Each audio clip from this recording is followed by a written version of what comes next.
Greetings, I'm Elizabeth, 36 years old, and currently embracing a new chapter in life as a single woman. I was previously married to Henry, a man who, over time, revealed himself to be quite a difficult partner. His parents, Joseph and Anna, were equally challenging, and together they created a toxic environment that made me feel unwelcome and uncomfortable. Both Henry and I had successful careers and were financially independent, yet his parents never recognized my contributions. Instead, they painted me as someone leeching off their son. Henry fueled this narrative by making me out to be lucky for marrying him, implying that I sought a lavish lifestyle he supposedly provided. The truth, though, was far different. I was the one managing our household's finances, but Henry continued to maintain the false impression that I was dependent on him. To protect what they believed was Henry's wealth, his parents insisted we sign a prenuptial agreement. I didn't mind the prenup itself, but what hurt me was that Henry never bothered to discuss it with me. He lied to his parents, claiming I earned far less than him when in reality, he had lost his job 2 years earlier and was fully dependent on me. I tolerated constant disrespect from both him and his parents out of love, but it became painfully clear I had made a mistake in marrying him. As the months dragged on, Henry's lack of ambition and refusal to find a job drained my patience and my savings. The final straw came when I decided to purchase a house with my own money. I had inherited a sum from a relative and worked hard to save up for this purchase. I found the perfect house, bought it entirely on my own, and put the title in my name. Henry hadn't contributed a cent, but that didn't stop him from complaining.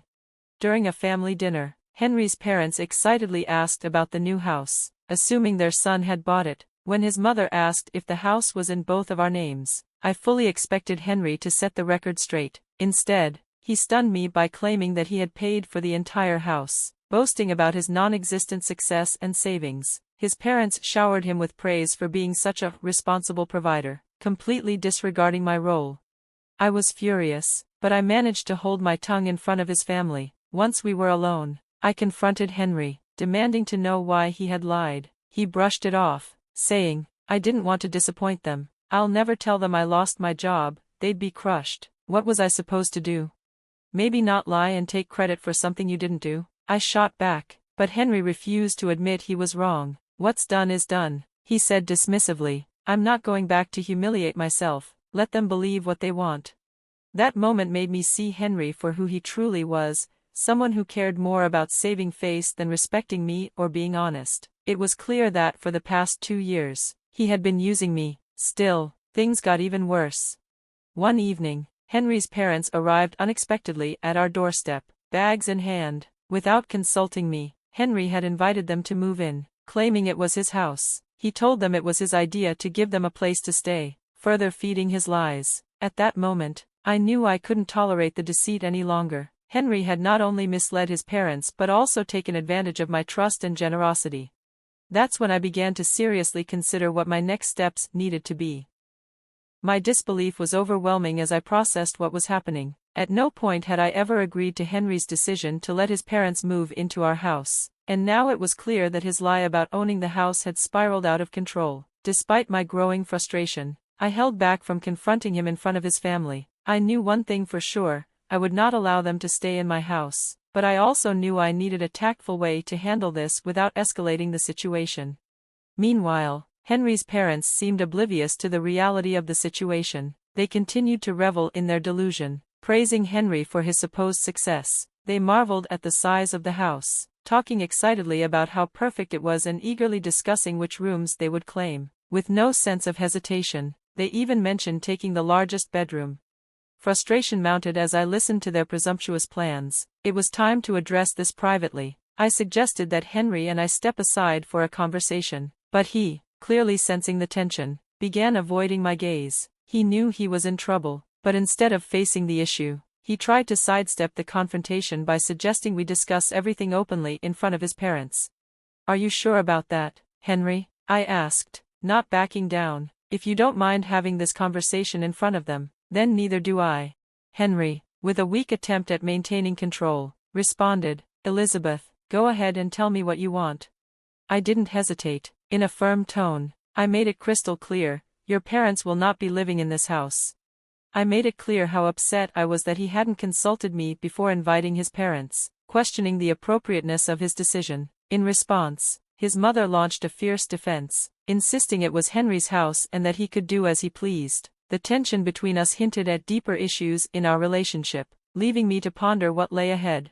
Of course, he doesn't need your permission to have us here. Know your place, Elizabeth. You can't speak to our son like that. Watch your tone, or you might find yourself asked to leave. Stop acting so spoiled and show us to the largest room. We can't wait any longer. Lead us to our quarters. No, I won't be doing that, Anna. My boldness left Anna and Joseph stunned. I was torn between resentment and pity for them. Yes, they had an air of entitlement, but Henry was to blame for misleading them. If he hadn't invited them, we wouldn't be in this predicament. Yet, I recognized they weren't completely innocent either, especially since they were standing in my home making threats. That was hard to overlook. What do you mean, Elizabeth? If you refuse to show us to the room our son promised us, we'll have to take matters into our own hands. We left our rented apartment for this very reason. We came here today because Henry vowed to take care of us. He's a good son who knows how to look after his parents. He invited us to stay in his new home, and we broke our lease for it. In that case, Anna and Joseph, you've made a serious mistake. I doubt you can stay here, much less claim the largest room.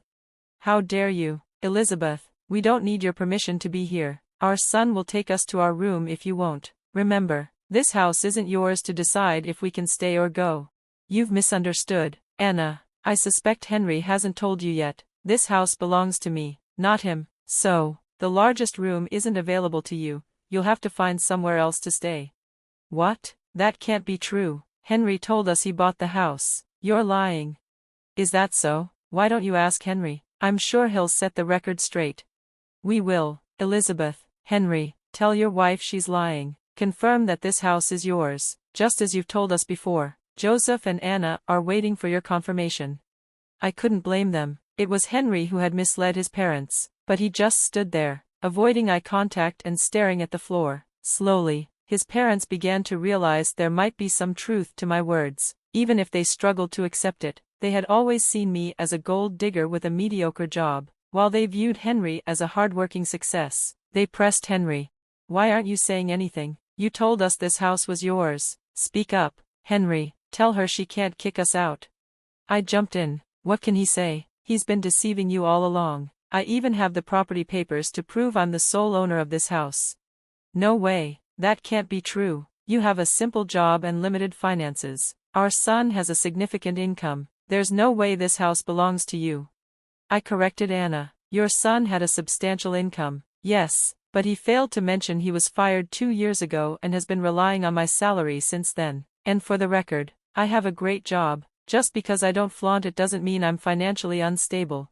The shock on Joseph and Anna's faces was unmistakable as I revealed the truth. Meanwhile, Henry continued to avoid their gaze. They kept urging him to confirm what I'd said, but he stayed silent until I declared, "Enough drama for today. Joseph and Anna, I've hosted you long enough. It's time for you to gather your things and leave." Henry protested. "Elizabeth, you can't just throw my parents out like that. They ended their lease to be with us. They have nowhere else to go. You can't leave them on the streets." Henry, I can and I will. No consultation happened before these choices were made, and you showed no consideration for their place in my home.